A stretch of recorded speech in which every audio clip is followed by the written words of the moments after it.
கேரளாவில் இயற்கை முறையில் தயாரிக்கப்படும் நாட்டு சர்க்கரைக்கு அதிக வரவேற்பு இருப்பதால் அந்த மாநில வியாபாரிகள் தமிழ்நாட்டை நாடி வருகிறார்கள். அது பற்றிய ஒரு செய்தி தொகுப்பு. வெள்ளை சர்க்கரைக்கு பதிலாக கரும்பு சர்க்கரை எனும் நாட்டு சர்க்கரையை பயன்படுத்தும் பழக்கம் தமிழ்நாட்டில் அதிகரித்து வருகிறது. கேரளாவிலும் தமிழ்நாட்டில் உற்பத்தியாகும் நாட்டு சர்க்கரைக்கு நல்ல வரவேற்பு உள்ளது. பொள்ளாச்சியில் எவ்வித ரசாயனமும் இன்றி தயாரிக்கப்படும் நாட்டு சர்க்கரையை கேரள வியாபாரிகள் வந்து வாங்கிச் செல்கின்றனர்.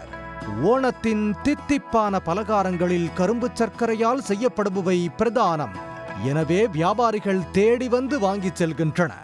இப்போ ஓணம் பண்டிகைக்கு நல்லா சிறப்பாக கொண்டாடுவாங்க. பாயசம், அதே மாதிரி பொங்கல், அந்த மாதிரி பண்ணி சர்க்கரை, நாட்டு சர்க்கரை நல்ல தேவை கேரளாவுக்கு இருக்குது.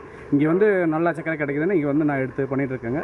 நம்ம ஷாப் வச்சுருக்கோம், அங்கே கடை வச்சுருக்கோம். அதே மாதிரி நான் கடைகளுக்கும் போட்டுட்ருக்கோம். நம்ம பிராண்டில் ஒன் பிராண்டாக இங்கேருந்து பிராண்ட் பண்ணி போட்டுட்ருக்கோம்.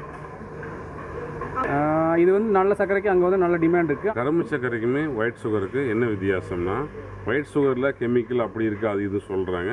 ஆனால் இது ஒரிஜினல் ஆர்கானிக். சாப்பிட்றது குழந்தை எல்லாமே விரும்பி சாப்பிட்றாங்க.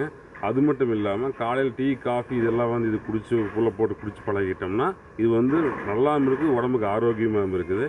அதனால் ஃபஸ்ட்டு ஸ்டார்டிங் கொஞ்சம் ஒரு மாதிரி டேஸ்ட்டு கம்மியாக தெரிஞ்சு இது யூஸ் பண்ணதுக்கப்புறம் இது ரொம்ப பெஸ்ட்டாக இருக்குது, உடலுக்கு நல்லது. குறைந்த லாபமே என்றாலும் நல்ல உணவுப் பொருட்களை வாடிக்கையாளர்களுக்கும் அடுத்த தலைமுறைக்கும் கொண்டு செல்வதால் அதுவே அகமகிழ்ச்சியாக இருப்பதாக தெரிவிக்கும் சிறு உற்பத்தியாளர்கள் இயந்திரங்களுக்கு மானியமும் உரிய இடவசதி மற்றும் சந்தைப்படுத்த உரிய அங்கீகாரமும் அரசு வழங்க வேண்டும் என்று கோரிக்கை விடுக்கின்றனர்.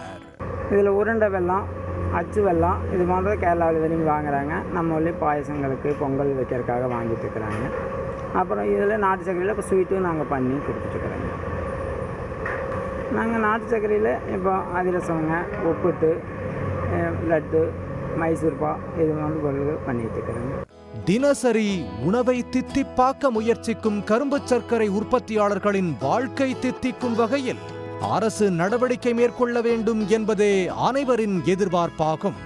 சன் செய்திகளுக்காக பொள்ளாச்சியில் இருந்து சபீனா.